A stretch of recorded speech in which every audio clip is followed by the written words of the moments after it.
Buenas tardes. En 5 minutos daremos inicio a la masterclass.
Muy buenas tardes a todos. ¿Me confirman si pueden escucharme, por favor?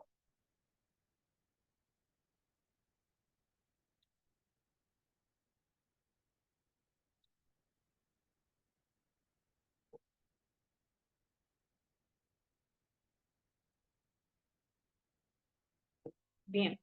Daremos inicio a nuestra masterclass del día de hoy. Les damos la más cordial bienvenida a esta masterclass que ha sido preparada para poder ampliarles un poco más su conocimiento en temas tributarios, y la masterclass del día de hoy estará desarrollada por nuestro licenciado, el máster Walter Romero, del cual procederé a leer su hoja de vida.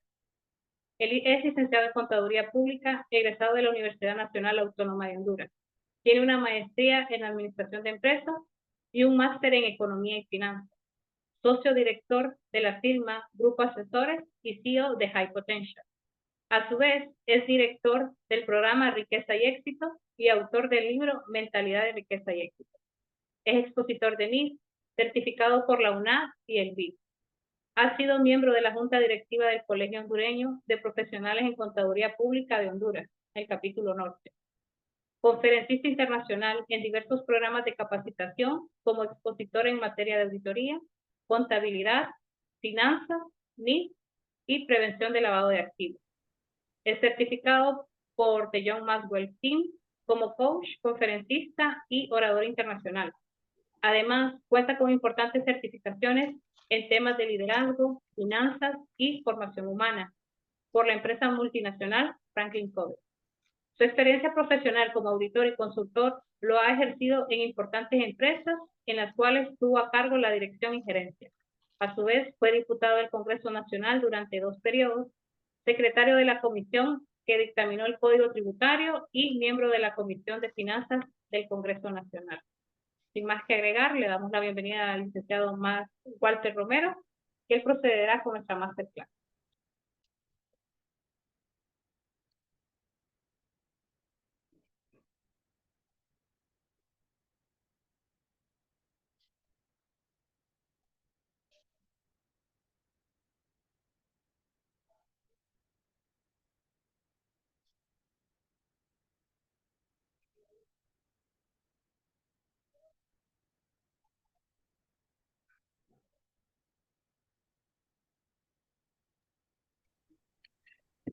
Muy bien, buenas tardes a todos, un gusto saludarlos.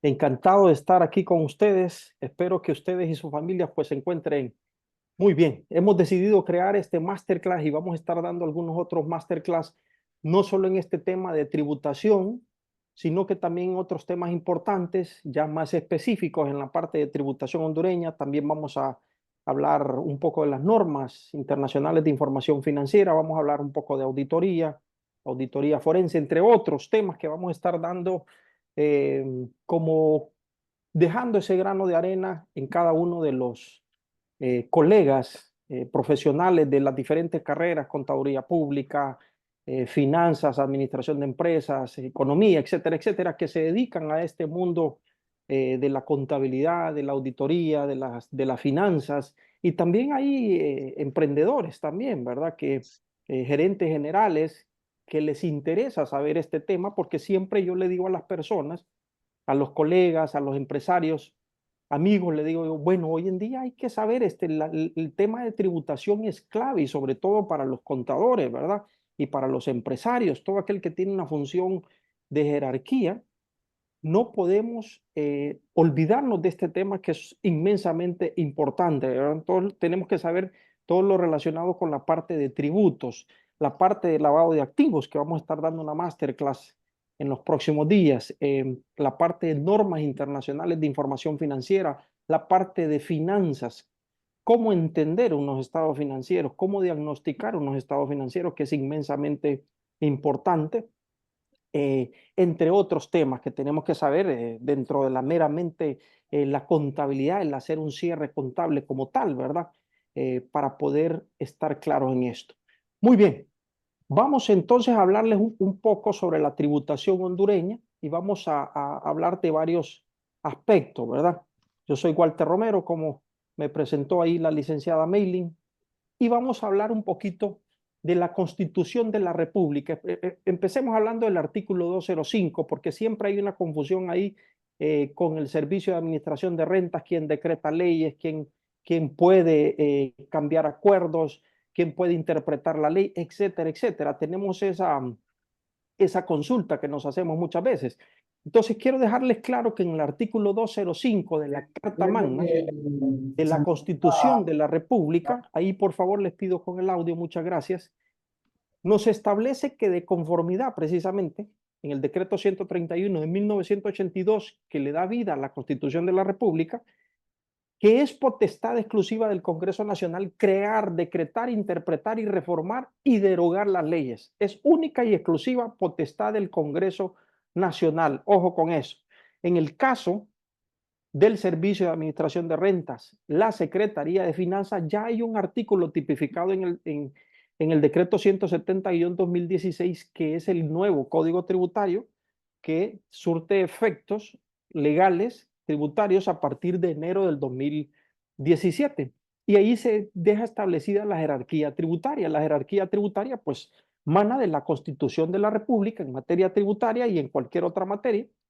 Pero hablemos de la materia tributaria, la Constitución de la República, los tratados internacionales en materia tributaria, el Código Tributario, Luego vienen leyes especiales o generales en materia tributaria. Luego vienen acuerdos generales, que son los reglamentos de las leyes, como por ejemplo el reglamento de facturación, por ejemplo, que es un acuerdo que está tipificado en la Ley de Fortalecimiento de los Ingresos, donde se establece que se debe regir un régimen de facturación, y también está abrazada al artículo 65 del Código Tributario, donde establece que los documentos fiscales que se utilicen para la transferencia de bienes o prestación de servicios deben de estar amparados de acuerdo a los requisitos que establezcan las leyes o los reglamentos, en este caso el reglamento de facturación. Entonces, ¿quién establece ahora esos acuerdos llamados reglamentos que están abrazados de las leyes? Pues los establece esa potestad, esa prerrogativa la tiene la Secretaría de Finanzas, única y exclusivamente.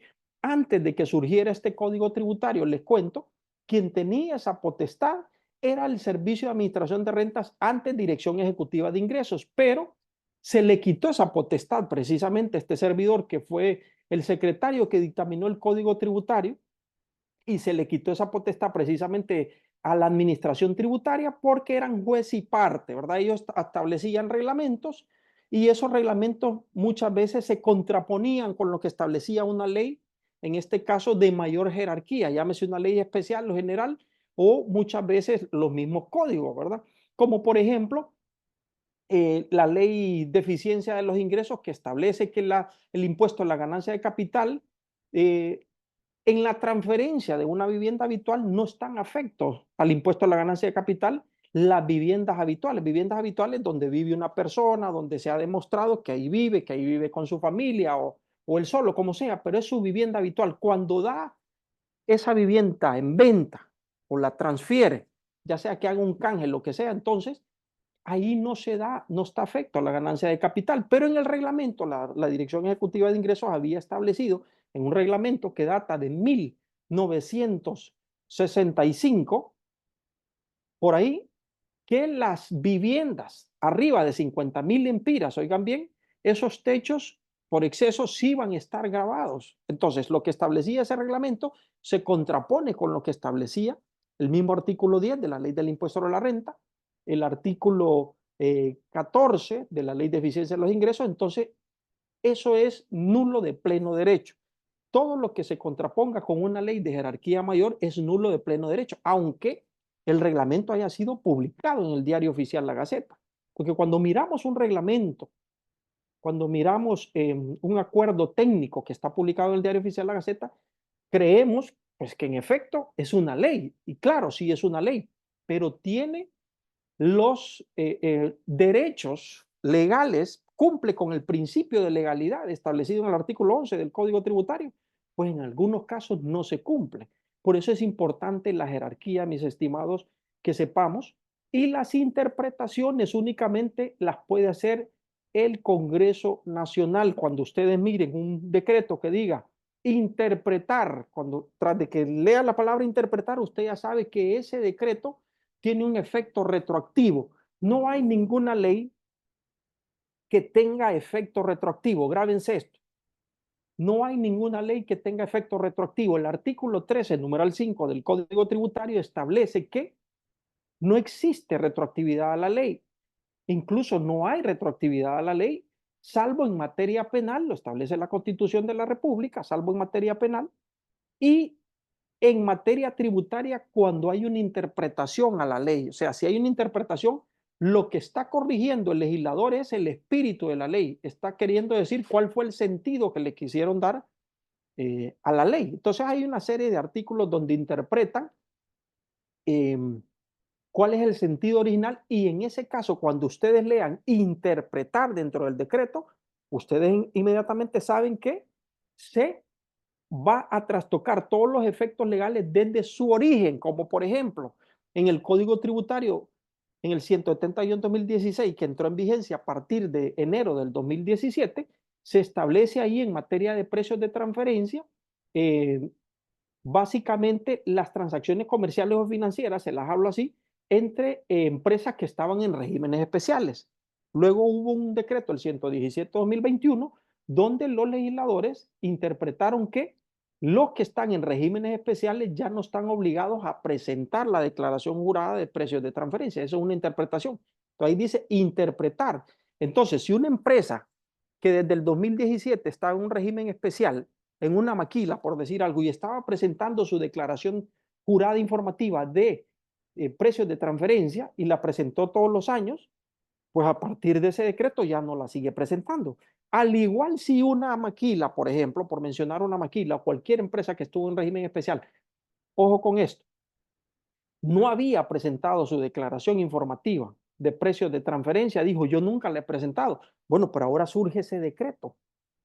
Entonces, si surge ese decreto, el decreto lo que dice es que a usted ya no le correspondía desde el 2017, que entró en vigencia en el artículo 113, no le correspondía. Eso es lo que dice el legislador. Entonces, por lo tanto, no tiene que presentar tampoco, no va a acarrear ninguna multa, etcétera, etcétera, porque eso es la interpretación. La administración tributaria no puede interpretar, aunque sabemos en la realidad que ellos hacen sus propias interpretaciones. La administración tributaria siempre en ese artículo 8 le establece que puede hacer acuerdos de carácter técnico. Ahí sí puede, pero que no se contrapongan a lo que establecen los acuerdos generales, en este caso reglamentos, y las mismas leyes o el mismo código tributario. Ojo con eso. Muy bien, el código tributario es un proyecto que ronda los 215 artículos, ¿verdad? Y el objetivo primordial fue tener más de 300,000 nuevos contribuyentes, ¿verdad? Se tenía al inicio de este código tributario alrededor de 70,000 contribuyentes entre personas naturales y jurídicas, pequeños, grandes y medianos. Y ahora ya hay un poco más o cerca de los 300,000 contribuyentes ya con la implantación del nuevo régimen de facturación, y las recaudaciones, se tenía un piso de recaudación de 1.500 millones, se ha logrado muchísimo más, ¿verdad? Más de 10,000 millones de lempiras. Otro artículo importante que quiero mencionarles es que en el artículo 207 del Código Tributario se le establece un debe, una obligación a la Secretaría de Finanzas desde el 2017. Y sé que han estado trabajando en esto, pero todavía no se ha podido implementar, ¿verdad? No se ha enviado estos tres decretos que exige el artículo 207, que es una obligación, pero todavía no se ha cumplido esta obligación. ¿Por qué se dejó ese artículo 207? Porque al surgir un nuevo código tributario, se deben de homologar el resto de las leyes tributarias para que ningún precepto que establezca la ley se contraponga con lo que establece ese código tributario. Volviendo al tema del régimen de facturación, en la ley del impuesto sobre la renta, me dijo una vez un participante de un seminario, Lick, pero en la ley del impuesto sobre la renta, en el artículo 11, nunca habla ahí que debe de cumplir los documentos fiscales con requisito alguno. Y la ley está por encima del reglamento, me dijo él, ¿verdad? Y tiene razón en ese caso, pero le respondí, pero en efecto, en el artículo 65, del Código Tributario, que es la mamá, digamos, en materia tributaria, ese sí está por encima de la ley del impuesto sobre la renta. Y el reglamento se está abrazando directamente de ese código tributario. Muy bien, entonces estos tres debes de crear una nueva ley de impuesto sobre la renta, una nueva ley de impuestos sobre ventas, una nueva ley que hay que meterle pensamiento, cabeza, para homologar esta ley a la globalización, a la integración de los mercados a nivel mundial, porque estamos con una ley de 1963 que los legisladores de aquel tiempo, hay que aplaudirlos, lograron visionar lo más que pudieron, pero nunca se imaginaron que íbamos a tener una era de la informática, una era de la globalización y mucho menos una era de la inteligencia artificial como estamos viviendo ahorita. Entonces, esas leyes deben de modificarse. Y por otro lado, una ley que consolide todos los impuestos, porque en nuestro país somos el país campeones en establecer leyes y campeones también en incumplir las leyes, ¿verdad? Precisamente porque hay tantas reformas que existen que uno no, muchas veces, no voy a decir que no nos damos cuenta, pero digamos que en el término general la mayoría de los contribuyentes les rebasa la cantidad de información que existe, ¿verdad? Entonces se le dejó esta medida, este debe, esta obligación a la Secretaría de Finanzas, pero hasta ahorita no han llevado a buen término esto, pero se espera que ya el otro año es un año político, no creo que las pasen esta ley, entonces yo creo que va a ser un nuevo gobierno que va a poder cambiar esa ley, que a mí me parece correctos que se debe de hacer para homologar todo lo que tenga que ver con el código tributario y también homologar con la nueva realidad de la globalización, la integración de los mercados que tenemos en nuestro país y también con la nueva normativa contable, ¿verdad? Legal en nuestro país, que son las normas internacionales de información financiera. Que les hablo brevemente de esto. En la resolución de la Junta Técnica, que es el órgano rector establecido por el decreto 189-2004, le da la potestad a la Junta Técnica, que está integrado por varios personeros, entre ellos Comisión Nacional de Bancos, del COPU, Colegio de Peritos, etcétera, etcétera. Hay 7 personeros de las diferentes instituciones, la Secretaría de Finanzas también, que son los responsables año con año de estar presidiendo esta institución.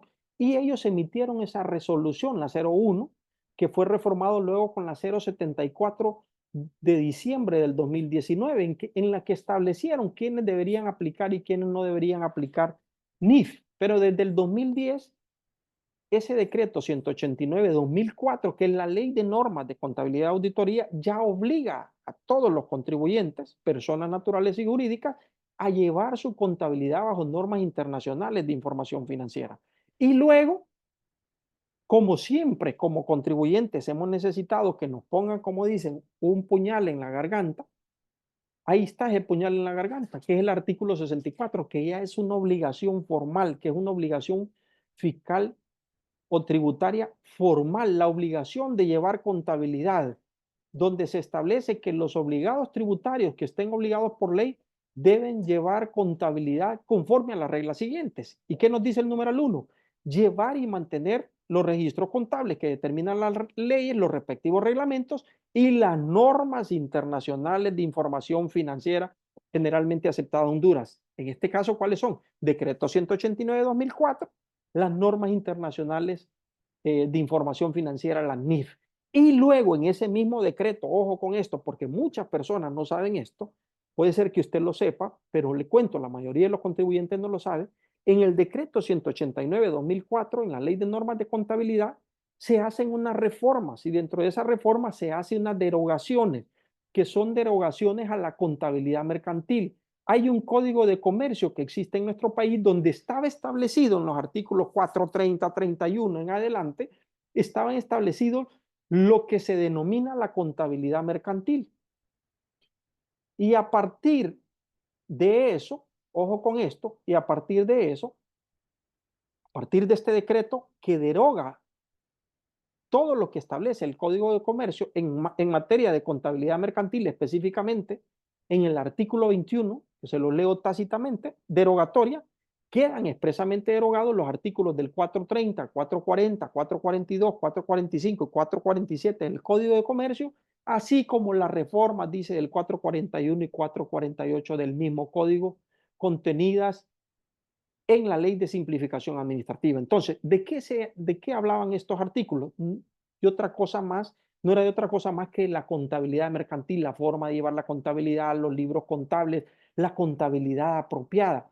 Y hay un artículo que estaba en el Código de Comercio que fue trasladado íntegramente precisamente a la ley de normas de contabilidad. Y es la contabilidad apropiada, que es utilizado también cuando una empresa u otra recibe demandas, por ejemplo, o hace demandas, ya sea al Estado o entre personas naturales y jurídicas, y se presentan estados financieros ante un juez y ahí los abogados exigen que la contabilidad sea apropiada. ¿Y qué dice la contabilidad apropiada? Es obligación de todo comerciante y demás personas jurídicas mantener sistemas contabilizados y controles internos que aseguren la contabilización apropiada y oportuna de las actividades. Hasta donde ustedes miran que está en blanco era prácticamente un copy-paste de lo que estaba en el Código de Comercio. Pero como fueron derogados los artículos del Código de Comercio y ahora pasa al artículo 10 de la Ley de Normas de Contabilidad con una salvedad, un agregado que se le hace, que es lo que está en amarillo, dice. ¿Qué es lo que dice lo que está en amarillo? Así como para la administración pública enmarcado en principios éticos de transparencia y de conformidad con las normas internacionales de información financiera. Es decir, que para yo llevar como contribuyente una contabilidad apropiada, mis estimados, tengo que llevar mi contabilidad bajo normas internacionales de información financiera. No la llevo bajo normas LIC, yo la llevo bajo PCGA. Ya no existen los PCGA, ya pasaron a mejor vida. No existen. Es importante que sepan esto, porque siempre la gente dice que yo lo llevo bajo PCGA, pero es que ya no existen. Ya no existen los PCGA, solo existen las NIF, Normas Internacionales de Contabilidad, artículo 64, decreto 189/2004, y ahí está, mire, la contabilidad apropiada en el artículo 10. Y ahí le vuelvo a mencionar, mire, ahí está, llevar y mantener los registros contables conforme a las normas internacionales. Ahí el artículo 64 estamos hablando del nuevo Código Tributario. Ya es una obligación formal. Los que han tenido la oportunidad de hacer declaraciones de rentas saben que la declaración de renta ya está en un alto porcentaje conforme a los preceptos de la NIF y también conforme a los preceptos contables, a los preceptos fiscales de las leyes fiscales. Hay ahí en las cuentas de patrimonio ajuste por transición a NIF y también pues la misma norma nos da en la sección 29 y en la NIC 12 una partida, llamémosle así, que se llama impuestos diferidos, donde vamos a contabilizar es esa cuenta puente para hacer las reconciliaciones respectivas, pero ese no es el tema, ¿verdad? En otro masterclass les vamos a hablar al respecto. ¿A dónde los quiero llevar, mis estimados? El punto aquí es que hay una nueva figura del delito contable en el 433 del decreto 130/2017, que es el nuevo Código Penal. Esa figura no estaba en el Código Penal anterior, el delito contable. ¿Qué es eso de delito contable? Pues es una nueva figura que tiene pena de cárcel de 6 meses a 2 años. Dice. Si con ello facilita una comisión de un delito de defraudación fiscal, que incluye la parte de delito contable, pero quiero leerles algo aquí importante para que ustedes lo sepan. Si ya lo sabían, qué bueno, pero los que no lo saben, ¿qué nos dice este 433? Quien estando obligado por las leyes tributarias, artículo 64, se lo leí anteriormente del Código Tributario, a llevar contabilidad mercantil, libro o registro contable, desatiende dicha obligación. Ojo, desatiende dicha obligación. ¿Qué es la contabilidad mercantil? Quien estando obligado por las leyes tributarias a llevar contabilidad mercantil, ¿cuál es la contabilidad mercantil? La contabilidad que establece el decreto 189/2004, la ley de normas de contabilidad y auditoría, que son las nuevas normas basadas en las normas internacionales de información financiera. Y que el artículo 64 me obliga a llevarlo bajo eso.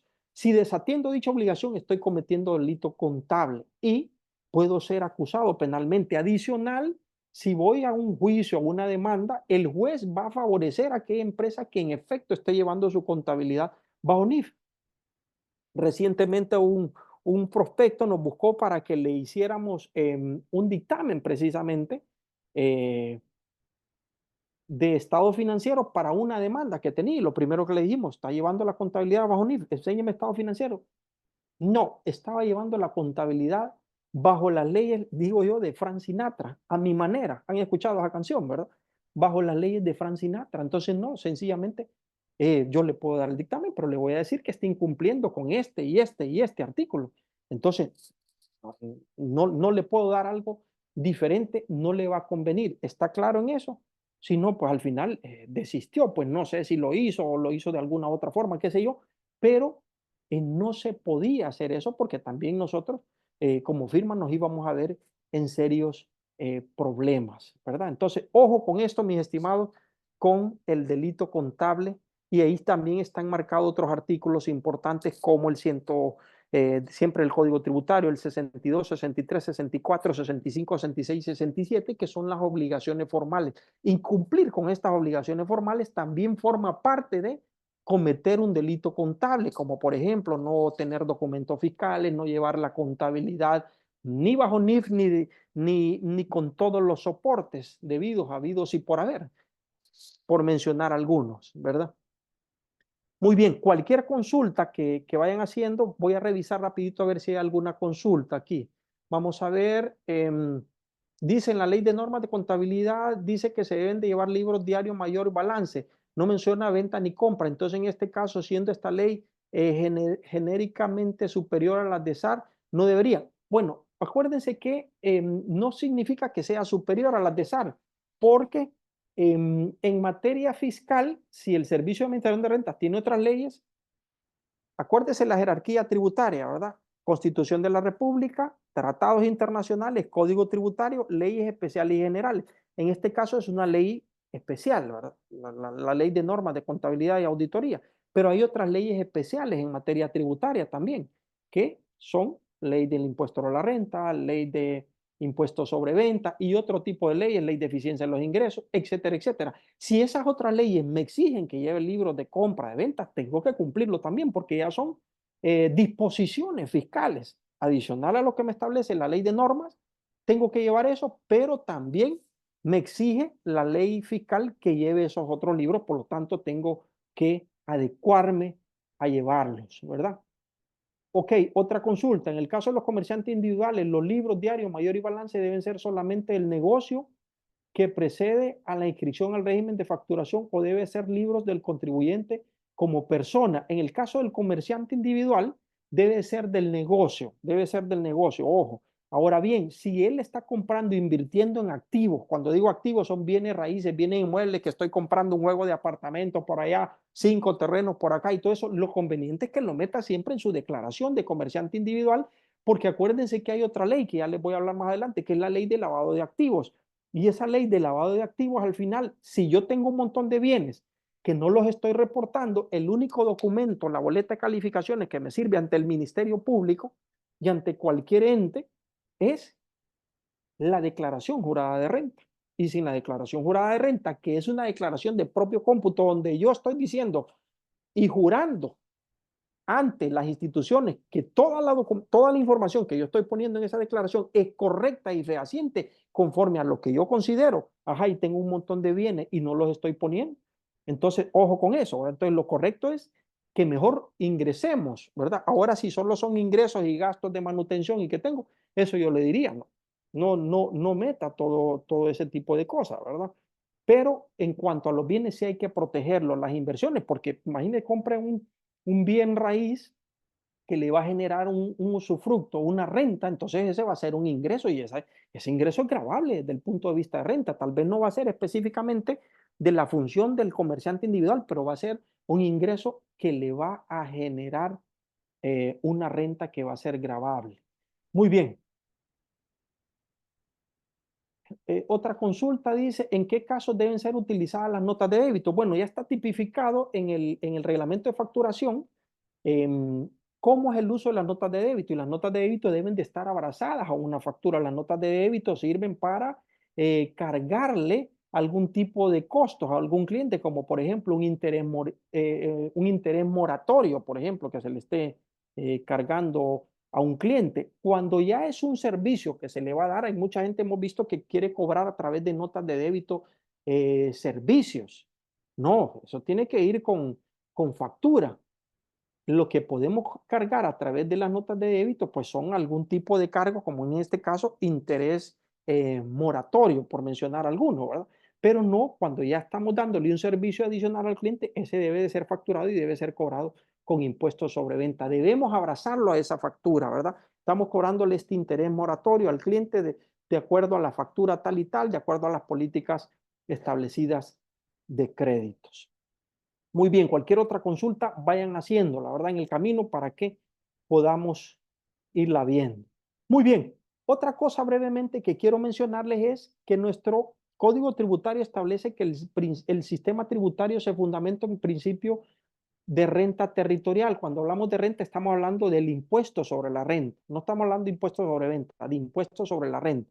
¿Qué significa? Que solo se va a pagar impuestos por las rentas, es decir, por las ganancias o ingresos que se produzcan únicamente en territorio nacional, es decir, en Honduras. Entonces, ¿por qué les quiero explicar esto también? Porque en la ley del impuesto sobre la renta, este es el código tributario, pero en la ley del impuesto sobre la renta, aquí está el código, aquí está la ley, establece que vamos a pagar impuestos por lo que se produzca en Honduras y lo que se produzca fuera del país. Y eso ya es nulo de pleno derecho. ¿Por qué? Porque precisamente, les mencionaba anteriormente, no se han reformado esta ley del impuesto sobre la renta. Por eso se le está obligando en el 207 a la Secretaría de Finanzas que creen una nueva ley del impuesto sobre la renta. Entonces, ojo con eso, porque mucha gente se confunde y dice, ahí dice la ley del impuesto a la renta. No, pero es que el código tributario, mis estimados, está por encima. Y el código tributario dice que nos regimos bajo el principio de renta territorial, que no es otra cosa más que solo vamos a pagar impuestos por lo que produzcamos en Honduras. Anteriormente estábamos bajo el principio de renta universal, que es que se pague impuesto por todo lo que se produzca en cualquier jurisdicción donde se dé el hecho generador. Ahí vamos a tener que pagar impuestos en los países que paguemos y también vamos a pagar por cualquier diferencial impuestos en nuestro país.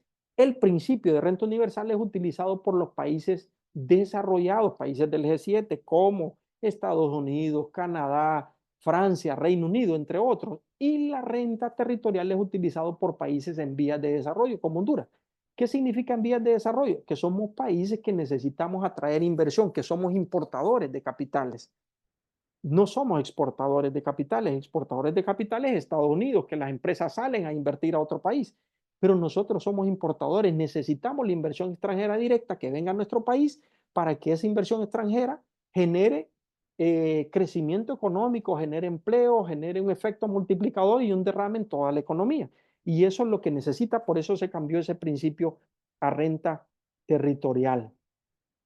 Y básicamente en la renta territorial, por otro lado, por lo que se cambió es que todos los países de Centroamérica están bajo el principio de renta territorial y solo Honduras, oiga bien, estaba en el 2016 hacia atrás bajo el principio de renta universal. Entonces la inversión se iba para Costa Rica, para Panamá, para El Salvador, para otros países. Para Honduras no se venía esa inversión. Ya ahora, por lo menos se ha crecido un poco en inversión, no con los niveles que deseáramos, pero por lo menos ya se ha crecido la inversión en nuestro país.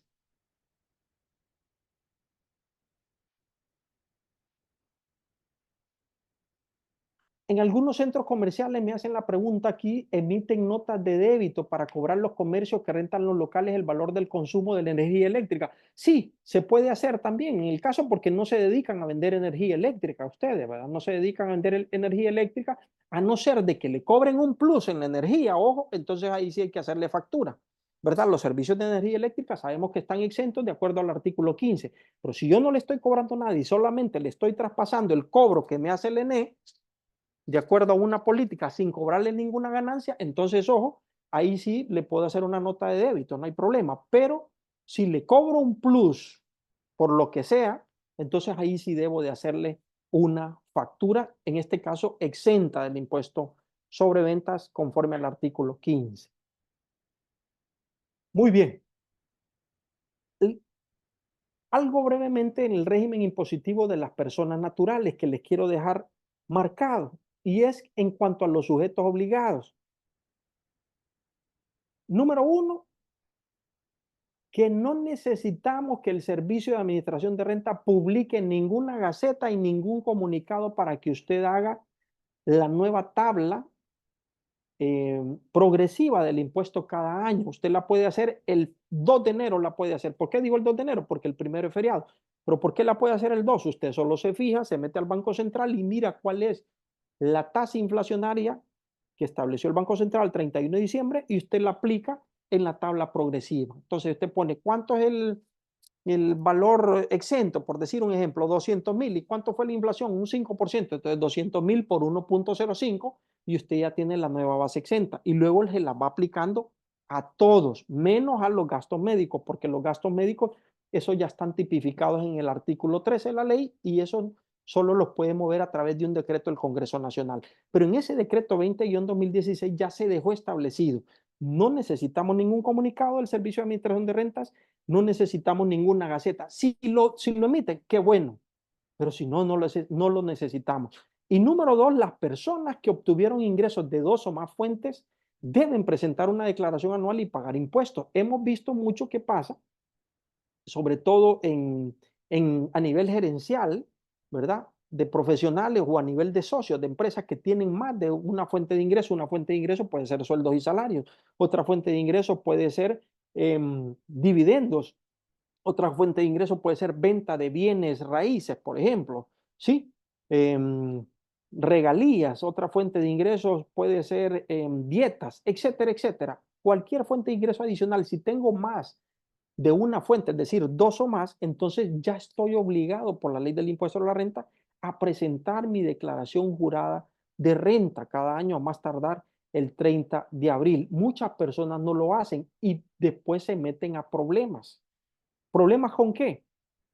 No solamente desde el punto de vista fiscal, sino que con la ley de lavado de activos. Y aquí es donde le recomendamos a las personas que hagan un análisis patrimonial, a los socios sobre todo, o a las personas que tengan bienes, porque ahora es bien fácil, digamos, que cualquiera ponga a temblar a cualquier persona natural o jurídica. ¿Por qué? Alguien me está molestando o la competencia lo quiere mandar a molestar o a fregar a alguien, entonces metanle una denuncia en lo contra la ley de lavado de activos, ¡tum! Y ya le cae el Ministerio Público, porque es parte de la ley, por cualquier denuncia que hagan, ya ha pasado con empresas. Entonces viene y le botan el prestigio y un montón de cosas, y cuando ya presentan sus declaraciones juradas de renta, estas personas naturales, ojo, resulta que no tenían ninguno de los bienes declarados. ¿Y por qué no los tenía? Es que yo no sabía, es que mi contador no me dijo. Ojo con eso. No podemos alegar ignorancia a la ley, aunque sabemos que hay ignorancia a la ley, pero no podemos alegarlo ante un juez, ante el Ministerio Público. No podemos alegar ante el mismo servicio de administración de renta. Por eso recomendamos hacer un análisis patrimonial de estas personas para que protejan sus bienes. Imagínense todo lo que le ha costado durante su vida. Y no estoy hablando meramente de que tenga una vivienda, por ejemplo, ¿verdad? Sino que ya tenga inversiones, que ya invertí en otra vivienda, en un juego de apartamentos, un negocio, etcétera, etcétera, y que no lo tenga declarado, valga la redundancia, en mi declaración jurada de renta. Entonces, el patrimonio, los contadores y la mayoría de las personas lo manejan bien, que es la parte residual de los activos menos los pasivos, ¿verdad? Una vez deducidos todos los pasivos. Entonces, con esta sencilla fórmula podemos conocer el estado contable y la situación financiera de una persona natural, que al final se le llama también fortuna neta. Muchas de estas personas no tienen dentro de su declaración de renta, sino que es que eso el contador solo me presenta unos ingresos, ahí pago mis impuestos y ya estuvo. No. Ojo, ¿por qué? Porque cuando le vaya a determinar el servicio de administración de rentas y el mismo Ministerio Público a través de las leyes de lavado de activos, ya lo vamos a ver, en el artículo 106 del Código Tributario establece la liquidación mediante fiscalización. Y esta puede ser por base cierta, sobre base de hechos conexos y sobre base mixta, que ese es otro tema, ¿verdad? Que son fiscalizaciones que va a hacer la administración tributaria. Pero aquí quiero plantearle lo que establece el 109, que son los datos económicos relevantes. Y para el cumplimiento de lo anterior, de la fiscalización posterior, debe hacerse una reconstrucción contable, dice.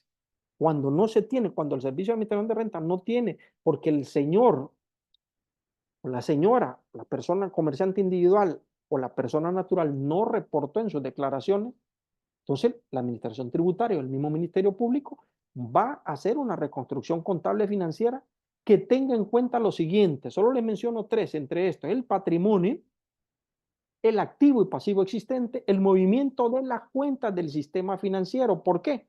Porque en el 111 de este mismo Código Tributario establece que todo lo que está registrado en las cuentas del sistema financiero, el obligado tributario, y que no esté en su contabilidad, y cuando hablamos de contabilidad desde el punto de vista fiscal, estamos hablando de su declaración jurada de renta. Todo lo que esté en el sistema financiero, todos los créditos, es decir, los depósitos, y que no estén registrados en mi contabilidad, porque no la llevo, porque no sabía, etcétera, etcétera, son ingresos gravables, sin perjuicio de las implicaciones de delito de lavado de activos, que lo pueden acusar y que pueda perder sus bienes. Y aquí viene, mire, el artículo 45 de la ley de lavado de activos, decreto 144, específicamente el 45 dice investigación financiera y patrimonial. Y aquí el Ministerio Público debe tener dentro de su estructura el personal investigativo y técnico que forma parte de una unidad especializada multidisciplinaria que realice, oiga bien, investigaciones de campo pertinentes, así como los análisis financieros y patrimoniales que permitan establecer la comisión de los delitos de lavado de activos y la identificación de activos, productos o instrumentos utilizados en su condición con el fin de lograr un aseguramiento y posterior decomiso.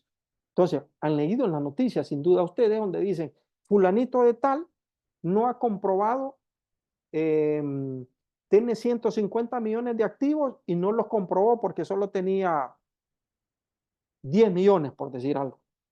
Entonces, los otros 140 millones, ¿cómo los comprueba? Mire que aquí están las escrituras de los terrenos. Sí, pero porque no las tiene en su declaración de renta.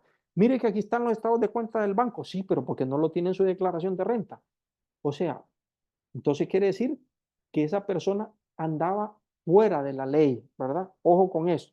Les quiero transmitir eso a las personas naturales y los comerciantes individuales. Y luego está otro punto importante que es la parte de la planeación tributaria. Pero antes de eso, quiero ver si hay alguna otra consulta.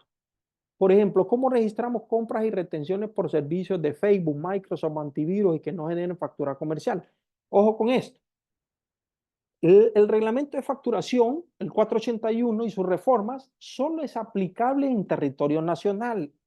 Las facturas que emita el Facebook o que emita cualquier otra empresa o persona natural o jurídica fuera del país no tiene que cumplir con los requisitos que establece el reglamento de facturación. Por lo tanto, son gastos deducibles. Pero hay una salvedad, que hay una retención que hay que hacerle, porque al ser uno residente ya le aplica el artículo 5.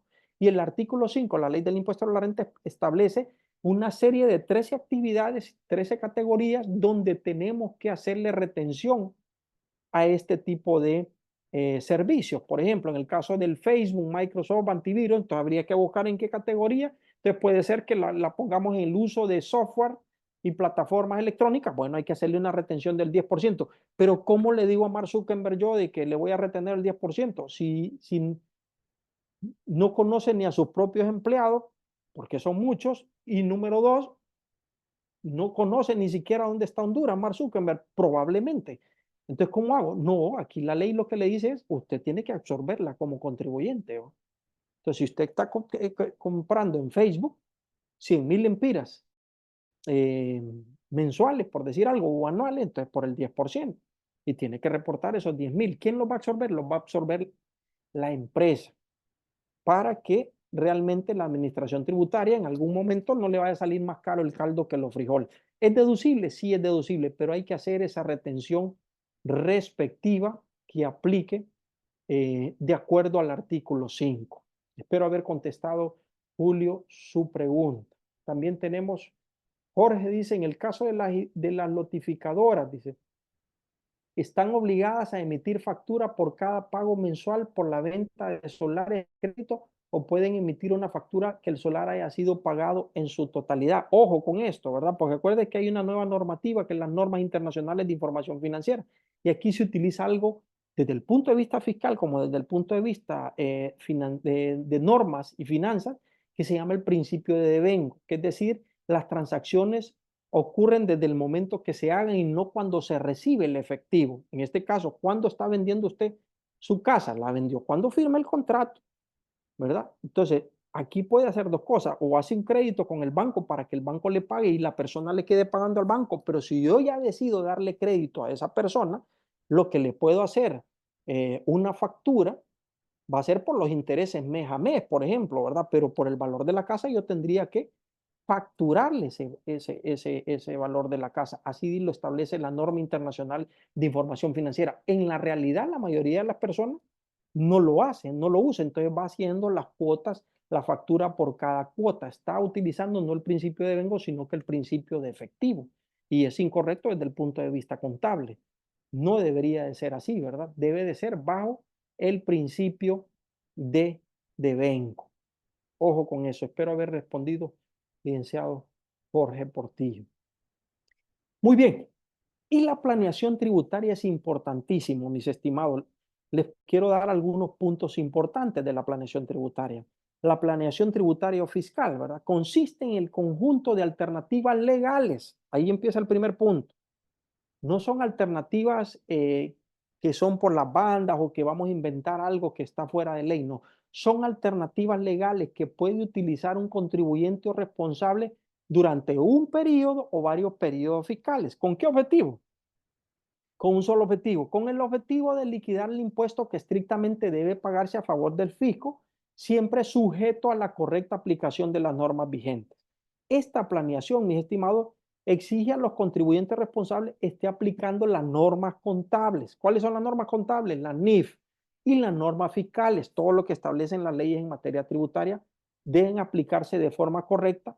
Sin este prerequisito, cualquier herramienta de planeación que se aplique seguramente no producirá los resultados esperados y vamos a tener una contingencia fiscal enorme. ¿Para qué tenemos y para qué es importante hacer una planeación fiscal? Una adecuada planeación puede ayudar a incrementar el patrimonio de los accionistas, socios y dueños. ¿Por qué? Porque nos va a permitir optimizar los recursos. ¿Qué significa eso? Ahorro de impuestos. Ahorro de impuestos. La planeación fiscal permite identificar estrategias legales para minimizar los impuestos y tener más ingresos, ¿verdad? Ojo, pero el punto número 2 es importante, el cumplimiento normativo. Una planeación adecuada asegura que se cumplan todas las obligaciones fiscales, evitando multas y sanciones y evitando contingencias de reparos cuantiosos en un futuro y ser acusados también desde el punto de vista de defraudación fiscal, evasión fiscal, etcétera, etcétera. Se tiene que hacer todo conforme a ley y ya les voy a mostrar brevemente así una planeación modelo que tenemos y que hacemos y que desarrollamos en el máster en gestión fiscal y planeación tributaria que tiene High Potential. Ahora, esta pregunta me la han hecho muchas veces. ¿Es ilegal una planeación fiscal o tributaria? La respuesta es contundente. No es ilegal realizar una planeación fiscal en una empresa. De hecho, oiga bien, la planeación fiscal es una práctica legal y legítima que busca optimizar la carga tributaria de una empresa dentro de los límites establecidos por las leyes fiscales. Sin embargo, es importante destacar que existe una línea delgada entre la planeación fiscal legítima y la evasión o defraudación fiscal legal. Ahora bien, si usted le pregunta a la administración tributaria, o sea, no, ¿para qué planeación? No, usted págueme más. Claro, si es que ellos se dedican a recaudar tributos. Pero la empresa que se dedica, la empresa necesita, fue creada ¿para qué? Para beneficiar a los suyos. ¿Quiénes son los suyos? Los socios, los empleados, los proveedores, ¿sí? Los clientes, ¿verdad? Todo el stakeholder, todo lo que compone esa empresa está para beneficiarse. Entre más ganancias tenga la empresa, más inversiones, más efectivo, más productivo puede ser y más y mejores bienes de calidad puede darle a la sociedad. Entonces, eso va a depender. Si ustedes escuchan, vuelvo y repito, a alguien de cualquier administración tributaria, va a decir de que no, que la planeación fiscal es para evadir. No, siempre y cuando utilicemos los escudos, las estrategias que establece la ley y nos enmarquemos en ella, no hay ningún problema. Algunos escudos brevemente que les voy a mencionar de una cantidad enorme que hay, ¿verdad? El arrendamiento financiero, el famoso leasing financiero que está establecido en el artículo 11, por ejemplo. Ese es un tipo de alquiler que se transfiere sustancialmente todos los riesgos y ventajas inherentes a la propiedad del activo. La titularidad del mismo puede no ser eventualmente transferida. Es decir, que yo puedo comprar una maquinaria, ¿sí?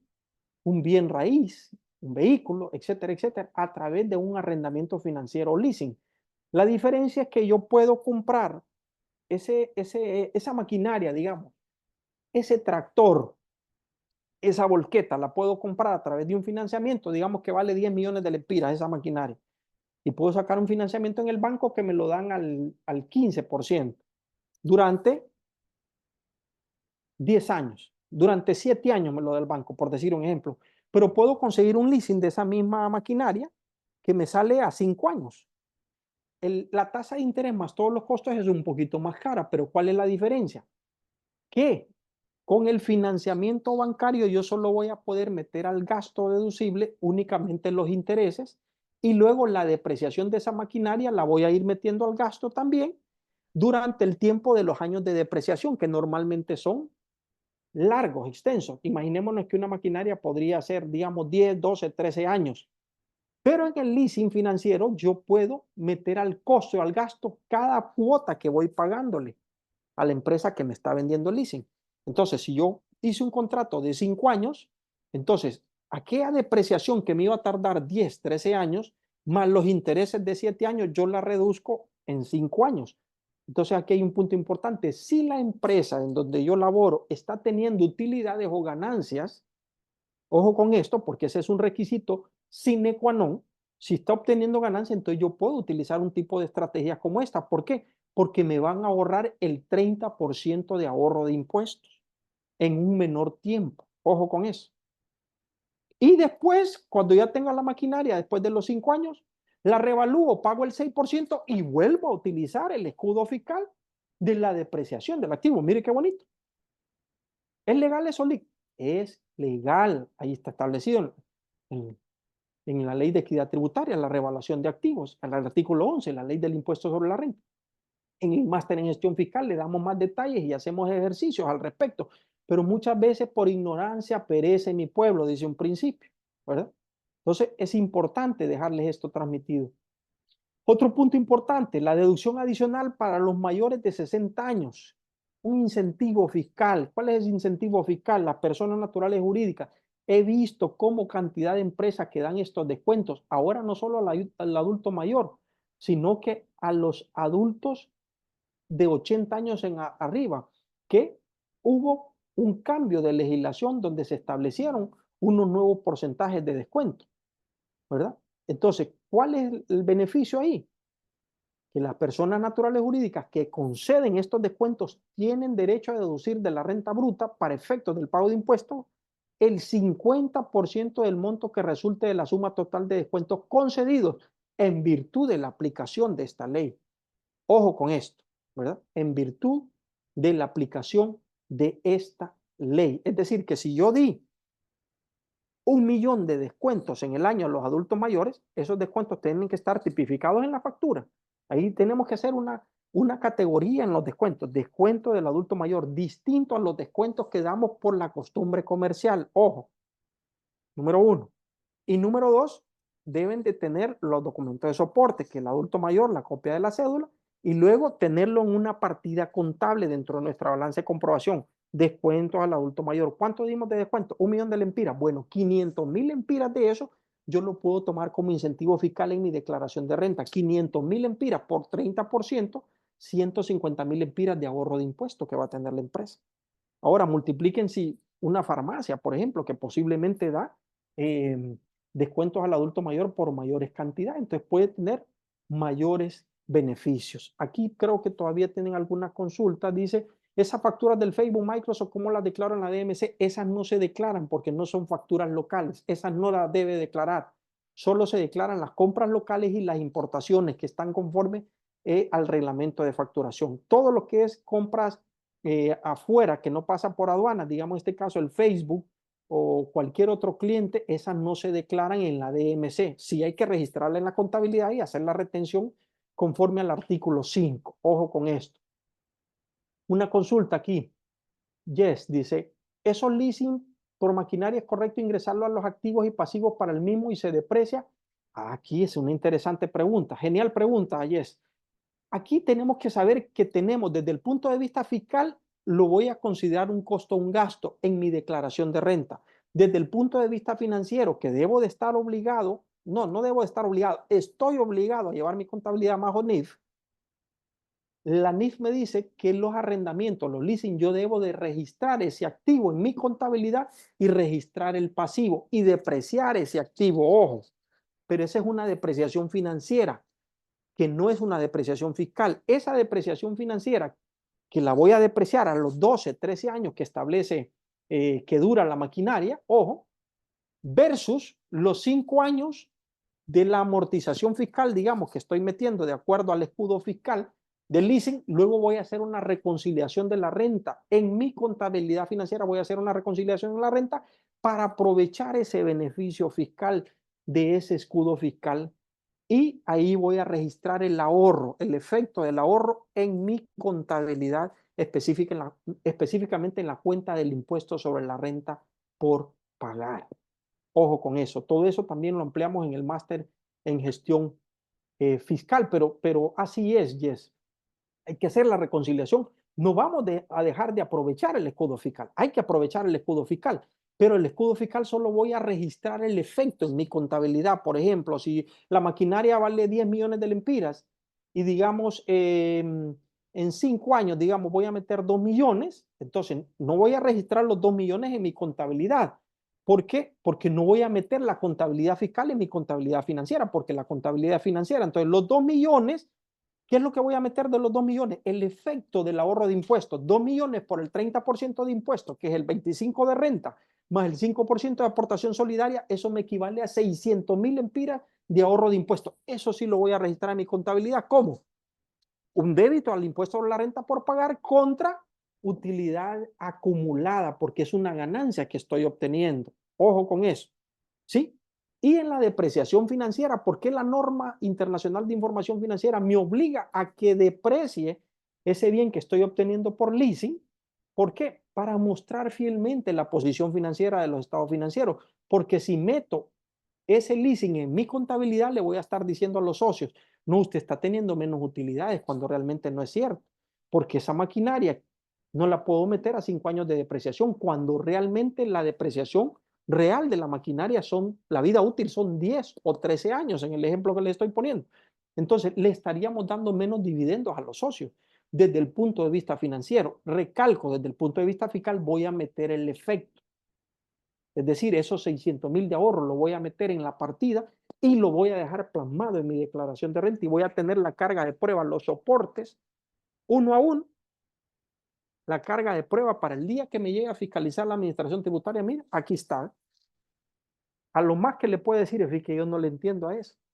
Entonces dígale, bueno, vaya, hay potencia a la que le den una clase para que aprenda, ¿va? Porque mucho auditor no maneja ese tema, pero si usted tiene la carga de prueba, ojo con eso, si usted tiene la carga de prueba, no va a haber manera de que le vayan a meter algún tipo de reparo. Y si se lo reparan, pues usted tiene su recurso de reposición, ¿verdad? Usted puede meter su recurso de reposición. Déjeme ver si hay alguna otra consulta. Entonces, esas compras del servicio al exterior no hay que incluirlas en la EMC y SB. No debe incluirlas, mi estimado Julio. No debe incluirlas. No se preocupe por incluir esas facturas que son del exterior, ¿verdad? Salvo las que son en importaciones, pues tiene que meter todo lo que es importaciones, ¿verdad? ¿Dónde puedo encontrar más información sobre el máster en gestión fiscal? Magnífico. La licenciada Mailing ahí le va a dar el contacto. Perfecto. ¿Podemos registrar fiscalmente como gasto deducible la provisión del 13º y 14º mes de empleados? Sí, perfectamente, siempre y cuando al final del año la liquidemos, ¿verdad? Por ejemplo, dice usted, voy a registrar 20,000 mensuales, entonces 20,000, al final del año son 240,000, pero al final solo pagué 200,000. Bueno, entonces tengo que ajustar los otros 40,000. No puedo dejar un exceso, una provisión de pasivos en exceso, tengo que darle vuelta. Y así, si fue una diferencia, por ejemplo, en vez de los 200 que provisioné, pagué 300, entonces los otros 60,000 los meto al gasto. Ojo con eso. Sí puedo provisionar en este caso el 13º y 14º mes. La cesantía y el preaviso, esa sí no la puedo provisionar ni desde el punto de vista fiscal ni desde el punto de vista de norma contable, NIF. No la puedo provisionar. Ojo, más que no la puedo, porque sí se puede, pero no la debo provisionar, es decir, no me lo permite la ley de norma, no me lo permite la ley fiscal, salvo en contratos colectivos donde hay que dice que se va a pagar y ahí es diferente, ¿verdad? Pues ya hay una carga de prueba. Y en aquellos empleados que tienen más de 15 años, hay un 35% que ya lo establece la ley, pues si hay un empleado que tiene más de 15 años, pues lo puedo provisionar, ese sí. Y número 2, la reserva laboral es así, que estamos pagando mes a mes, esa pues sí hay que llevarla al gasto deducible cada vez que se va pagando. Muy bien. Y las amortizaciones, ¿verdad? Se reconocen como gasto para compensar el agotamiento de gasto y destrucción de las propiedades. Por ejemplo, un arrendamiento en una mejora en propiedades arrendadas. ¿En cuánto tiempo lo voy a amortizar eso? Bueno, lo voy a amortizar conforme a lo que establezca en el contrato. 3 años, bueno, 3 años, 5 años, entonces 5 años, 7 años, bueno, perfecto, 7 años. Desde el punto de vista de norma financiera contable NIF, no más de 10 años. Ojo con esto, desde el punto de vista fiscal, se ha tenido la costumbre que no más de 5 años, pero si el contrato dice 7, no hay ningún problema, ¿verdad? El crédito mercantil sí está tipificado en el reglamento de facturación, que el crédito mercantil sí lo voy a amortizar a 5 años. ¿Qué es el crédito mercantil? Cuando una empresa adquiere o hay una combinación de negocio, adquiere a otra empresa, ¿sí? ¿Se acuerdan ustedes de las fusiones, adquisiciones de un banco con otro banco, o se da mucho entre otras empresas? Y la empresa que está comprando a la otra la está adquiriendo por un valor, está pagando más de lo que está establecido en libros. Entonces ahí tiene un crédito mercantil la empresa. Desde el punto de vista de normas contables, NIF, El crédito mercantil no lo podemos amortizar, pero desde el punto de vista fiscal sí lo voy a amortizar. La empresa valía 10 millones, por decir un ejemplo, pero yo pagué 15. Entonces hay 5 millones de crédito mercantil porque pagué 5 millones más. Esos 5 millones desde el punto de vista contable financiero los voy a registrar en mi contabilidad. 5 millones. Eso no lo voy a amortizar desde el punto de vista de NIF. Pero desde el punto de vista fiscal sí voy a aprovechar el escudo fiscal que me dice que máximo 5 años.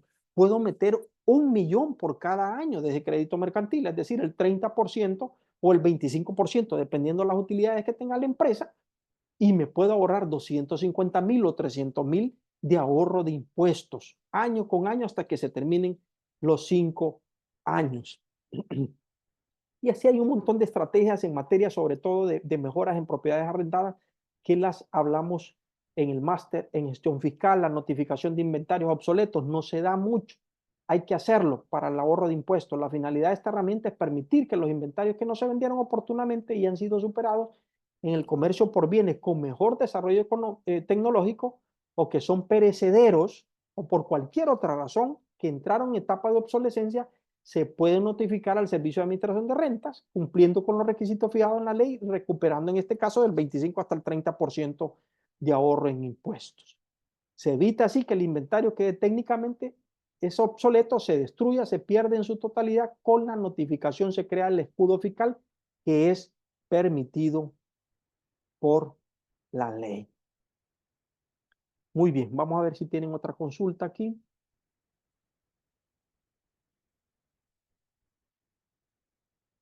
En el máster se explica cómo conciliar la conciliación financiera. Correcto, hay una clase exclusivamente de eso, hay una clase exclusivamente, ya les voy a mostrar brevemente el máster en gestión fiscal. O permítame un segundito, vamos a ver si rapidito aquí le muestro. Aquí está. Espérenme que me salí, les voy a compartir nuevamente. Ok, aquí está el máster en gestión fiscal y planeación tributaria, que son 12 módulos, ¿verdad?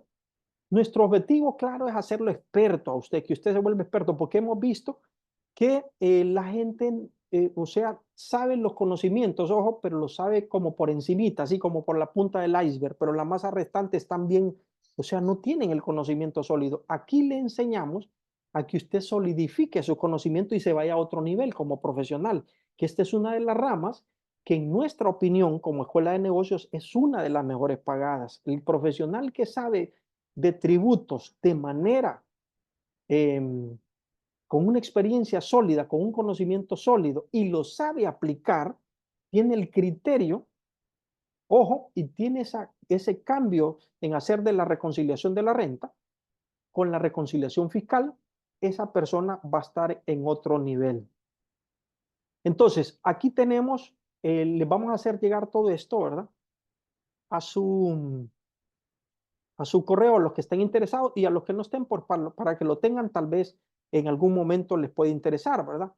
El primer módulo hablamos de todos los elementos del derecho tributario, ¿verdad?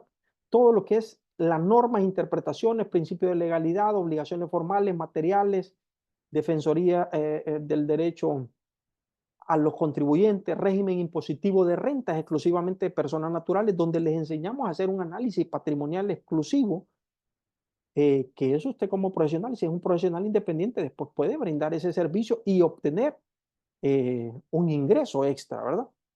Y hablamos de todas las implicaciones penales, de las deducciones fiscales, los cálculos de retención en la fuente.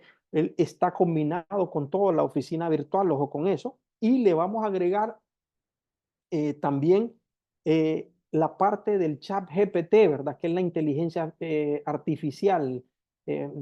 Cómo poder analizar algunos decretos leyes, pero para eso hay que tener conocimiento, porque si no el chat GPT no nos sirve para nada, ¿verdad? El chat GPT le sirve a las personas para conocimiento general, sí, pero para las que tienen un conocimiento específico sí les va a servir para que puedan ayudarles a analizar un poquito más de profundidad. Entonces tenemos renta para personas naturales, renta para personas jurídicas, todo lo que es la persona jurídica, un taller de aplicación práctica, los procedimientos administrativos en materia tributaria, ¿verdad? Cómo hacer todos los trámites ante la administración tributaria, Secretaría de Finanzas, el silencio administrativo, positivo, negativo, la afirmativa ficta, entre otros, la clasificación de las notificaciones en materia tributaria, y los delitos tributarios y la defraudación fiscal. Ahí están todos los conceptos claves, tipo de delitos, implicaciones de la defraudación, la acusación penal, cómo evitarla, cómo hacer la conciliación judicial, modificación y suspensión de pago a cuenta, el principio de inocencia, etcétera, etcétera, para que esté la gente totalmente protegido. Luego hacemos un módulo, clase específico de la gestión y cálculo de retenciones. Todo lo que son las retenciones habidas y por haber, de 1%, 10%, 12, 5, 15, dividendos, reformas a los dividendos, ganancias de capital, reformas a las ganancias de capital, ganancia de capital en venta de acciones, etcétera, etcétera, ¿verdad? Todo lo que son las loterías, indemnizaciones por retiros definitivos, pagos al exterior, devoluciones de retenciones pagadas en exceso. Les damos tablas de retención actualizadas y hay un taller de aplicación práctica. Y tenemos en los módulos 7, que voy a ir siendo más breve en aras del tiempo, el régimen de todo lo que es impositivo de ventas, ¿verdad? Ahí les dejamos claro qué es un crédito fiscal, qué es un débito fiscal, cuándo hay que aprovechar el crédito. Hay tanta confusión con eso del crédito fiscal, mis estimados, que unos dicen una cosa, otros dicen otra cosa. Nosotros tenemos expertos en esa materia que hemos analizado precisamente este tipo de leyes y miramos cuánto error se comete en este tipo de cosas, que las empresas pierden recursos enormes, cuantiosos. Hay otro módulo específico del régimen de facturación y obligaciones tributarias.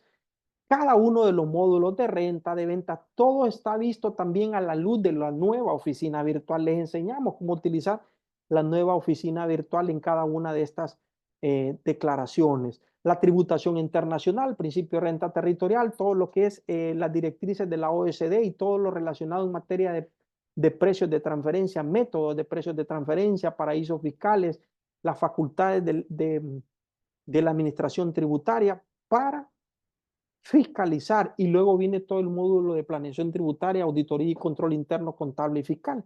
Aquí miramos si hacemos todo un proyecto de planeación tributaria, ¿verdad?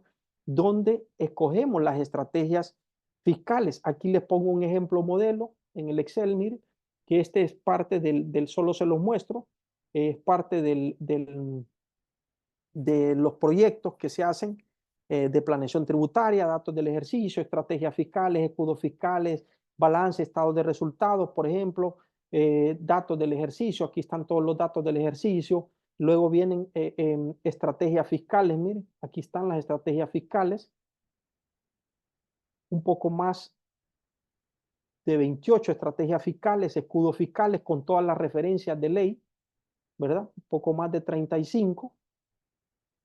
Y luego viene el ejemplo, ¿verdad? Que lo hacemos, ¿verdad? De la empresa modelo, la cantidad de escudos fiscales que salen del escenario. A cada persona le pueden salir diferentes escudos fiscales, pero lo importante es que tienen el modelo, el resumen de los estados financieros, ¿verdad? Con el ahorro en impuestos, datos relevantes para tomar decisiones, ¿verdad? En cuanto a los ingresos, costos de venta, no solo en monto, sino que también en porcentaje, y el ahorro de impuestos, que esto es lo que lo va a llevar a otro nivel a la persona. Mire, cuando usted le haga un planteamiento a su empresa donde trabaja y le diga, mire, se va a ahorrar 9 millones de lempiras de impuestos con estas estrategias que usted va a aplicar. Cuando usted le diga, mire, que deme un aumento de tanto, no van, como dicen en el argot popular, no van a toser para darle un aumento. ¿Por qué? Porque usted le está dando valor agregado a esa empresa. Esto se lo digo porque nosotros también como firma, en Grupo Asesores, damos este servicio y ayudamos a las personas desde el punto de vista legal y reglamentario a que hagan ahorro de impuestos, ¿verdad? Y aquí hay algunos cálculos, como por ejemplo el cálculo del escudo fiscal de la reserva laboral, que muchos se confunden también en eso. Aquí queda básicamente establecido. Este es un modelo, básicamente, que se da dentro de todo lo que es el término de la planeación tributaria, ¿verdad? Que les damos toda la elaboración del diagnóstico, ¿verdad? Y les dejamos claro todos los términos legales, lo que es evasión, defraudación, elusión, etcétera, etcétera, ¿verdad? Y tenemos el marco normativo contable, que es lo que me hablaban de la consulta ahí, ¿verdad? Marco normativo contable, en todo lo que es el marco normativo contable y decretos que modifican los principios y criterios fundamentales de la NIF para la preparación de los estados financieros, reconocimiento, bases y medición de los estados financieros, la utilidad gravable y la renta neta gravable, la conciliación de la renta financiera y fiscal y el control de las diferencias. Ahí está, miren, lo que me hicieron la pregunta, ¿verdad? taller de aplicación práctica, ¿verdad? Y vamos metiendo leyes nuevas complementarias, como el incentivo al turismo, regímenes especiales, nuevas zonas libres, obligaciones legales y fiscales de las fundaciones, de las ONG. Si hay amnistías en ese momento, las damos, y cualquier otra legislación tributaria que si van saliendo leyes nuevas durante estamos dando el máster, pues vamos actualizando en determinados temas, que es el caso, por ejemplo, de la oficina virtual, que los que estaban recibiendo, los que están recibiendo ahorita el máster actualmente se les actualizó a través de la oficina virtual todo lo que son la parte de declaraciones. Muy bien, mis estimados, básicamente cierro con este escudo fiscal, que es el decreto 160-2005, que también no es aprovechado por muchas empresas, específicamente en el artículo 36, que dice que será deducible, dice, las donaciones o aportes otorgadas a estas instituciones privadas, o sea, todos los aportes o donaciones que haga una persona jurídica a cualquier institución legalmente reconocida. ¿Cómo sé que una institución está legalmente reconocida? Que es una ONG o una organización sin fines de lucro. Hay un documento fiscal que está establecido en el Acuerdo 481 que se llama constancia de donación. Usted quiere saber si está legalmente en una empresa, dígale, deme la constancia de donación, le voy a dar 20,000 lempiras, digamos. Hágame una constancia de donación. Deme la constancia. Fíjese que no la tengo. Usted ya sabe que no está legal y que si usted le da, porque le quiere dar, va a ser un gasto no deducible. Porque el documento que le va a servir de deducción fiscal como soporte se llama constancia de donación. Las personas jurídicas pueden dar la cantidad que quieran, no tienen un techo. Las personas naturales pueden dar también la cantidad que quieran, pero solo va a ser deducible hasta el 10% de su renta neta gravable. Eso lo explicamos en el régimen impositivo de renta.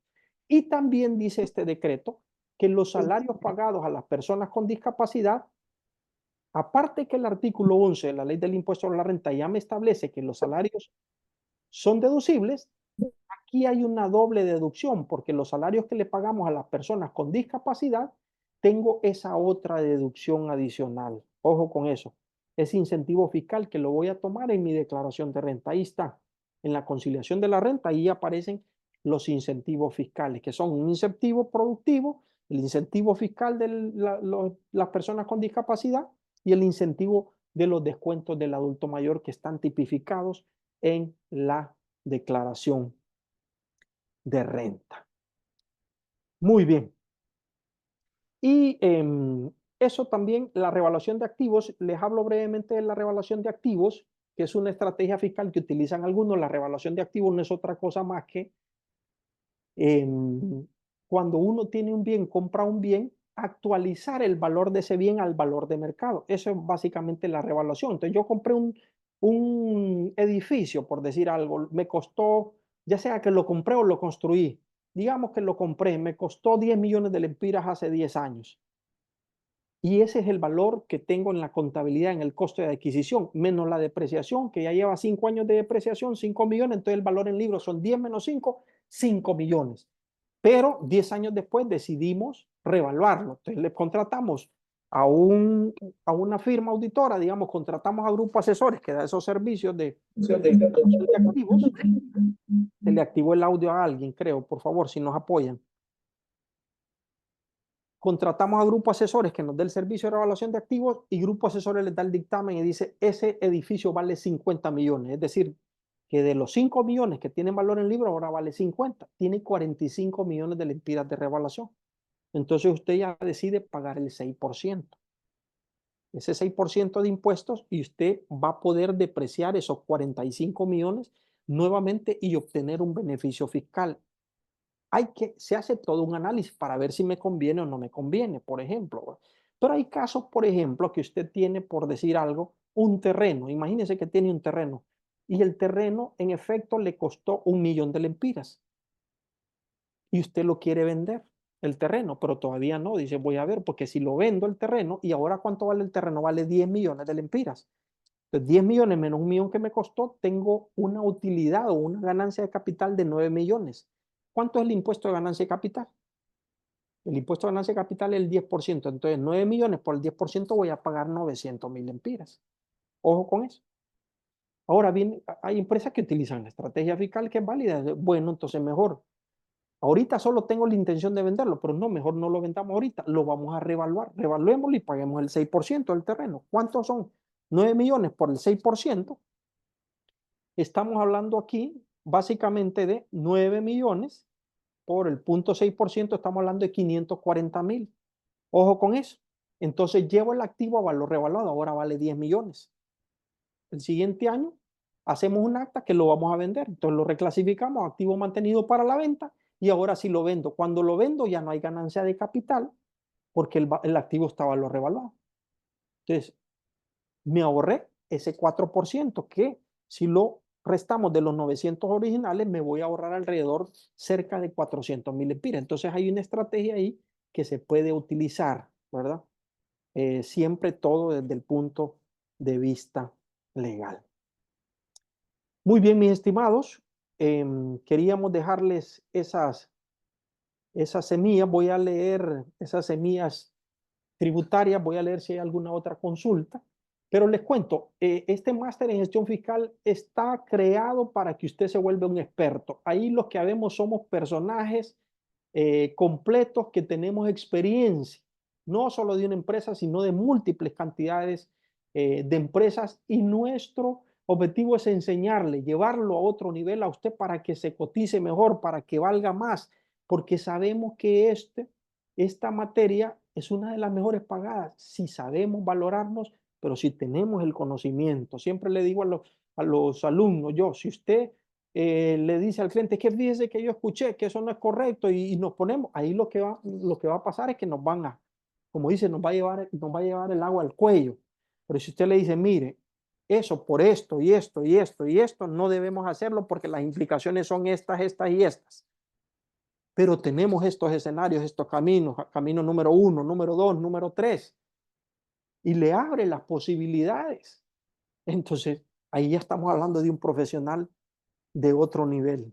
Entonces, allí es donde nosotros como profesionales damos el salto y ahí podemos cotizarnos al valor que nosotros querramos.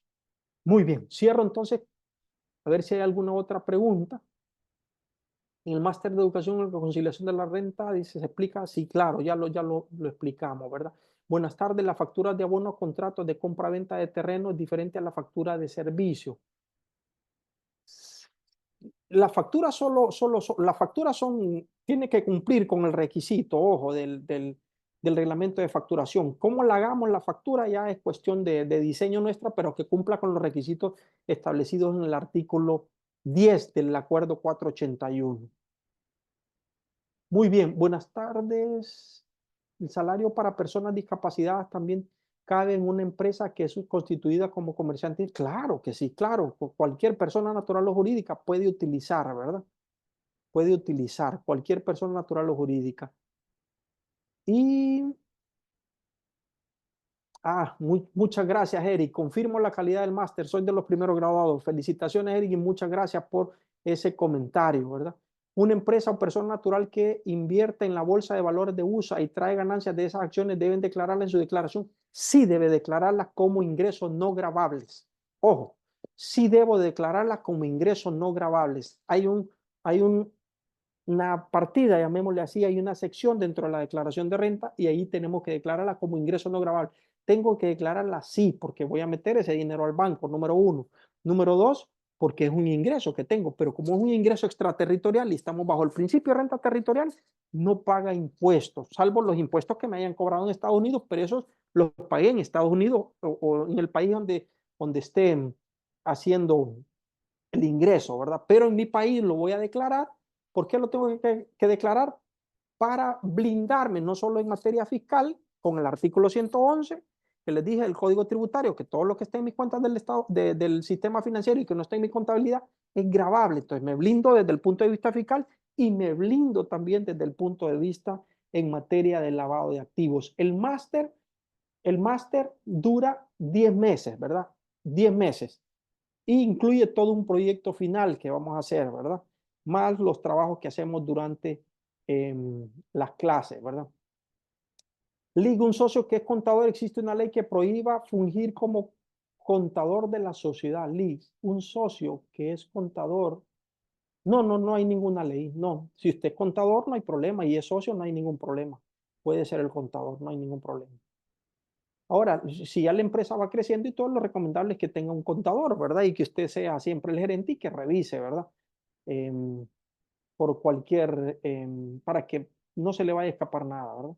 ¿Cuáles son los requisitos para dar baja a los activos? Bueno, ya están establecidos en las notificaciones los requisitos, ¿verdad? Para dar de baja a un activo, tenemos que ver, o sea, que sea un activo que no le esté produciendo la renta, por ejemplo, ¿verdad? Un cliente que compró una planta de producir cartón, por ejemplo, y después de 5 años de tenerla, vino la competencia desde afuera, desde México, estaba mandando el cartón a precios por el 50% de lo que ellos producían aquí en Honduras. No había, porque tenían menor tecnología. Entonces no había, quedaron fuera de competencia, entonces quedó obsoleta la máquina. Entonces se hace todo un dictamen completo y todo para declarar la obsolescencia de la máquina para poder notificar ante el Servicio de Administración de Renta el por qué se da de baja ese activo, como también hay casos fortuitos o fuerza mayor, como cuando se dio las tormentas tropicales Eta y Iota, los terremotos, etcétera, etcétera, ¿verdad? Cualquier caso fortuito que se dio o cualquier otro problema, ¿verdad? DINA, artículo donde menciona los requisitos para la donación, recibir, otorgar donación. El artículo 11 de la ley del impuesto sobre la renta y establece la deducibilidad, creo que eso es lo que se refiere, artículos para la donación, recibir u otorgar donación, y dentro del acuerdo 481 ahí está establecido entre los artículos 13 al 25, ahí está establecido lo que es la constancia de donación y qué tipifica y qué enmarca toda la constancia de donación. Gerardo Santos dice, el salario para personas discapacitadas también cabe con una empresa que está constituida como comerciante individual. Sí, ya. Las cuentas en dólares en bancos extranjeros deben declararse en el estado financiero de ISR. Sí, deben declararse en el estado financiero de ISR. LIC, en las solicitudes de baja de obligaciones temporal del ISB, ¿cuánto es el plazo máximo para que el SAR dé resolución sobre dicha solicitud? Bueno, ahí cuando dice dar de baja de la obligación temporal del ISB, hay que ver, ¿verdad? Tiene que analizar realmente por qué le va a dar de baja a la obligación, porque si solicitó factura lo van a obligar a que esté presentando y no le van a querer aceptar darle de baja, ¿verdad? Entonces va a ser un poco complejo. Hasta ahorita el Servicio de Administración de Rentas está, como dicen en el argot popular, poniendo los moños para no dar. Si tiene factura, dice, está obligado, ya sea que tenga ingresos o no, ¿verdad? Y eso va a depender, ¿verdad? Porque lo que le van a decir, si usted le va a dar de baja la solicitud del impuesto sobre venta, quiere decir que no está operando. Y si no está operando, entonces haga un cierre temporal mejor, ¿verdad? Entonces hay que analizar ese tipo de cosas. ¿Cuál es ya le voy a dar la palabra a la licenciada Andrea, ¿verdad? El tratado a aplicar, dice, en el caso de los salarios de discapacitados, el decreto 160-2005, decreto 160-2005. ¿Cuándo van a dar un seminario de actualización fiscal de manera presencial ya con la nueva oficina virtual? Interesante. Para noviembre lo tenemos, mi estimado Eric, para noviembre lo tenemos del impuesto sobre la renta y todo lo que es el cierre fiscal. Muy bien. Colegas, decidí ingresar al máster, me ha sorprendido lo completo que es el temario. Excelente, Ángel, lo felicito.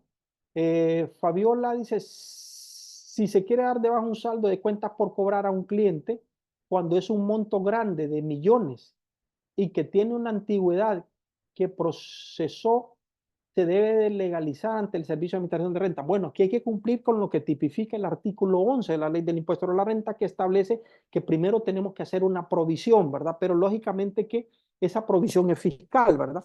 Desde el punto de vista fiscal hay que hacer una provisión que dice que es el 1% de las ventas al crédito y que no exceda el 10% del saldo de mi cuenta por cobrar, ¿verdad? Entonces, si yo tengo una provisión y en mi pasivo, desde el punto de vista fiscal, traigo una provisión, por decirlo de alguna forma, 2 millones de lempiras, y la cuenta por cobrar que ese cliente me dejó de pagar son 10 millones, entonces la provisión no me alcanza. El Servicio de Administración de Renta no me va a permitir que cancele esos 10 millones. En todo caso, me va a aceptar 2 millones que traigo en la provisión y los otros 8 millones van a ser no deducibles porque ya hay un deterioro de la cuenta por cobrar. Ojo con eso, ¿verdad? Que ahí ya tendríamos que pasar a modificar la política de créditos para que no no nos vuelva a pasar algo similar. Pero de ahí lo que nos da la ley fiscal es hacer esa provisión fiscal y después podemos rebajar de la provisión y descargar las cuentas que son incobrables cuando ya se consideran que tienen más de 24 meses después de su fecha de vencimiento. Si yo doy un mes de crédito, después de 24 meses, entonces estamos hablando de 25 meses. Yo tengo que tener la carga de prueba, la factura, las cartas donde le he cobrado, cartas de cobro, preaviso legal, cartas legales, demandas, lo que sea, correos que le he mandado al cliente y donde no hemos tenido respuesta. Entonces hacemos la notificación y le decimos, mire, tenemos este cliente que ya tiene factura de más de 25 meses y equivalen a 2 millones de lempiras. Y yo tengo la provisión de 2 millones, entonces notifico y hago el descargo. Perfecto. Y ya la rebajo de mi cuenta por cobrar y ya puedo seguir metiendo un escudo fiscal y seguir aumentando la provisión. Todo eso lo hacemos clarito con varios ejercicios en el máster de gestión fiscal porque sabemos que es uno de los puntos torales que existen. Si no se ha aplicado provisión de cuentas incobrables, básicamente no me va a permitir la ley fiscal que descargue la cuenta. En todo caso, tengo que considerar un deterioro de la cuenta por cobrar y tirarlo como un gasto no deducible, ¿verdad? Una pérdida total. ¿Cuándo estimamos arrancar el máster en gestión fiscal para ver si puedo ingresar? El máster en gestión fiscal iniciamos en enero próximo. Estamos arrancando el máster en gestión fiscal y tienen este tiempo para que se puedan matricular, ¿verdad? Y pueden optar al plan de becas. Ahí la licenciada Andrea les va a explicar.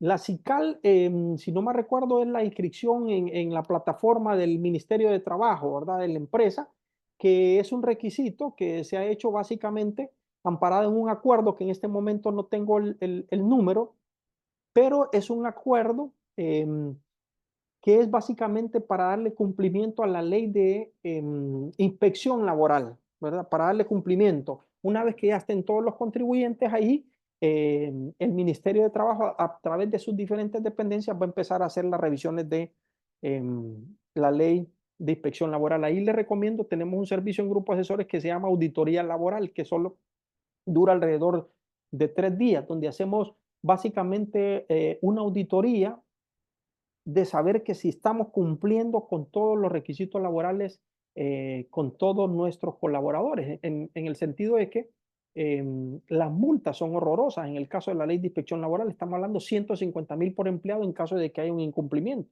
Imagínense que reclamen 3, 4, 5 empleados, 10 empleados o más. Entonces la empresa puede tener pérdidas enormes, ¿verdad? Y ahí sí que no hay quite de decir de que no voy a poder ganarle, en este caso, si estoy incumpliendo esa ley de inspección laboral. Muy bien, y muchísimas gracias, mi estimado. Espero que se conecten a otros masterclass. Le voy a dar unos minutitos a la licenciada Andrea para que les pueda explicar. Licenciada Andrea, creo que tenía algo que explicar.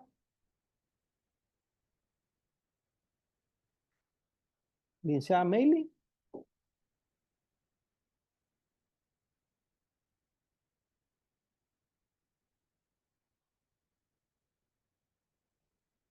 Muy bien, ya ahí nos dice la licenciada Meili, pues que todos están invitados a que nos sigan en nuestras redes sociales, Facebook, Instagram, LinkedIn, High Potential, donde se publican todos nuestros programas, capacitaciones y también publicamos artículos valiosos, ¿verdad? Artículos valiosos que son para que ustedes se vayan enriqueciendo, ¿verdad? Son artículos preparados de forma profesional y que también nos gusta darle la carne a la gente para que aprenda, ¿verdad? En el día a día. Muy bien, si no hay más, licenciada Meili.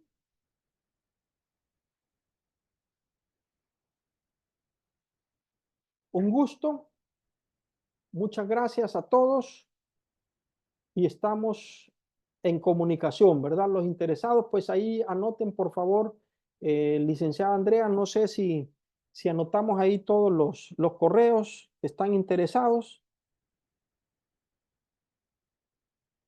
y damos entonces por cerrada esta masterclass. Muy bien, muchísimas gracias a todos, ¿verdad?